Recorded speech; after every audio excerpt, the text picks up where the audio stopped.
শাস্তি নয় বরং সংশোধন এই লক্ষ্য নিয়ে চাঁদপুরে মাদক বিরোধী অভিযানে ভিন্ন মাত্রা যোগ করেছেন জেলা পুলিশ সুপার রবিউল হাসান।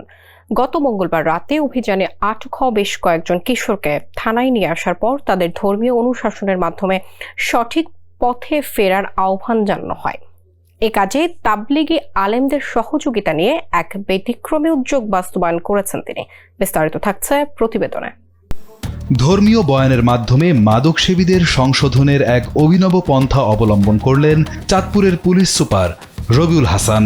মাদক বিরোধী অভিযানে কয়েকজন কিশোরকে আটকের পর তাবলিগের আলেমদের থানায় ডেকে বয়ানের ব্যবস্থা করেন পুলিশ সুপার। এ সময় আটককৃতদের সংশোধনে বিভিন্ন হাদিস শোনান আলেমরা। মঙ্গলবার ঝড়ের রাতেও মাদক বিরোধী অভিযান অব্যাহত রাখেন চাঁদপুরের পুলিশ সুপার রবিউল হাসান। এ সময় রাত 10টার দিকে 7 থেকে 8 জনকে পুলিশ হেফাজতে চাঁদপুর সদর থানায় নিয়ে আসা হয়। সেখানেই তাদেরকে ধর্মীয় অনুশাসন নিয়ে হাদিস শোনান তাবলিগের আলেমগণ। এ বিষয়ে পুলিশ সুপার জানান, সবাইকে পরিবারের মুচলেকায় ছেড়ে দেওয়া হয়েছে। পরবর্তীতে তাদের ইচ্ছা অনুযায়ী তাবলিগে পাঠানোরও ব্যবস্থা করা হবে।